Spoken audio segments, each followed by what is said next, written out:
नमस्कार दोस्तों, स्वागत है आपका पॉजिटिव वाइब के साथ। आपका मिलना, बिछड़ना, किसी से धोखा मिलना, किसी से प्रेम मिलना, ये सब पहले से तय होता है। यानी कि ये सब आपके साथ जो भी घटना घट रही है ना, ये पहले से तय है। क्यों है?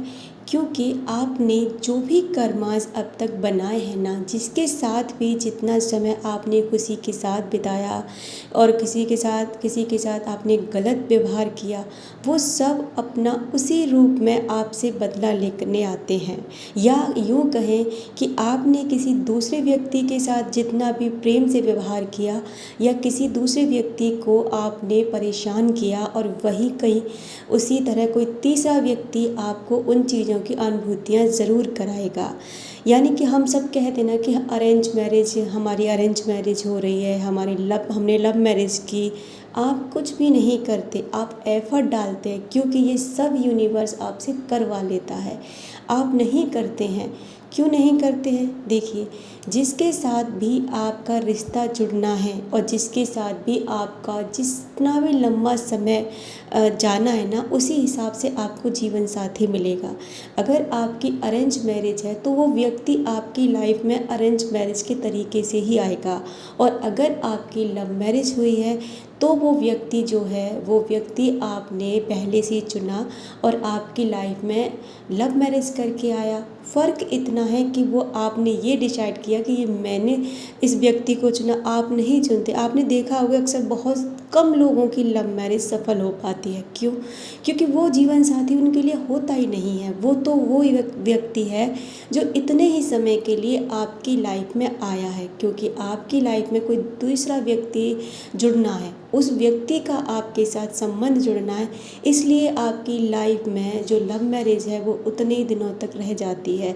वहीं आप ये कहते हैं, देखिए, किसी की वाइफ की डेथ हो जाती है, किसी के हस्बैंड की डेथ हो जाती है, या किसी की डाइवोर्स हो जाते हैं। ये सब पता है क्यों होते हैं? क्योंकि कोई और व्यक्ति आपकी लाइफ में जुड़ने वाला होता है। यानी कि इस व्यक्ति के साथ में आपका इतना ही संबंध है, और इतना ही संबंध है इसीलिए आपका उसके साथ इतना ही साथ। अब टूटेगा कैसे? अगर आपने पहले उस व्यक्ति को किसी को पेन दिया है तो आपका ये रिश्ता पेन की तरह टूटेगा।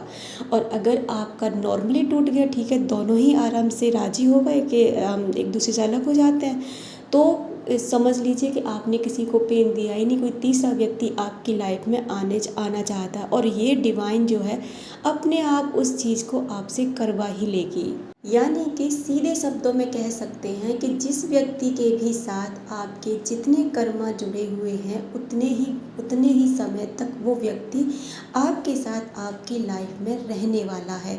जैसे आपसे किसी व्यक्ति को धोखा मिला है, या आपने किसी को धोखा दिया, या किसी ने आपको धोखा दिया, ये सब पहले से ही तय था। क्यों?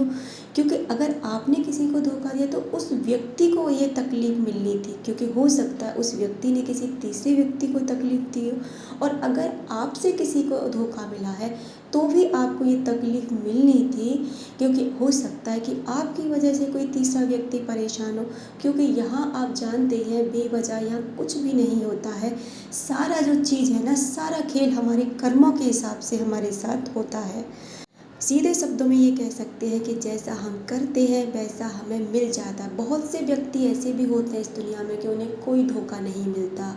उनके साथ एक ऐसा व्यक्ति जुड़ता है जो उन्हें बहुत प्यार से ट्रीट करता है, और सारी लाइफ उनकी बहुत प्यार से गुजर जाती है। जानते हो क्यों?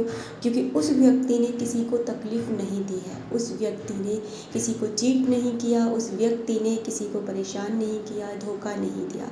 इसलिए उस व्यक्ति की लाइफ में कोई ऐसा जीवन साथी आया जो उसे बहुत प्यार भी करता है और उसकी बहुत केयर भी करता है, और पूरी ज़िंदगी भर उसके साथ बहुत लॉयल रहता है।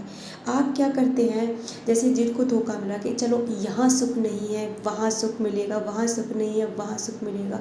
सुख कहीं नहीं मिलता। सुख की सारी जो गतिविधि है ना, जो सारी भावना है, संभावना है, वो सिर्फ़ और सिर्फ आपके मन के अंदर है। बाहर केवल आपको कुछ समय की वो सुकून मिल सकता है, लेकिन सुख नहीं मिल सकता। सुख आपके अंदर ही है। और अगर आपके साथ कुछ आपके बैड कर्मा है या आपने कुछ गलत किया है, तो उनको भी आप रिलीज़ कर लीजिए, क्योंकि यूनिवर्स की नज़र आप पर जिस दिन पड़ेगी ना, आपका नंबर लेगी ना, उस दिन आपको उस तरह से तोड़ के रख देगी जितना आप सोच भी नहीं सकते।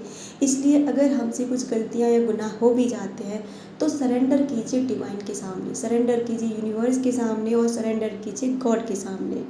उससे क्या होगा ना कि आपको दंड तो मिलेगा, ऐसा नहीं है कि आप दंड से बच जाएंगे, मिलेगा, लेकिन बहुत छोटे स्तर पर मिलेगा, जिसे आप आसानी से सहन कर जाएंगे और आसानी से उस कर्मा से निकल जाएंगे।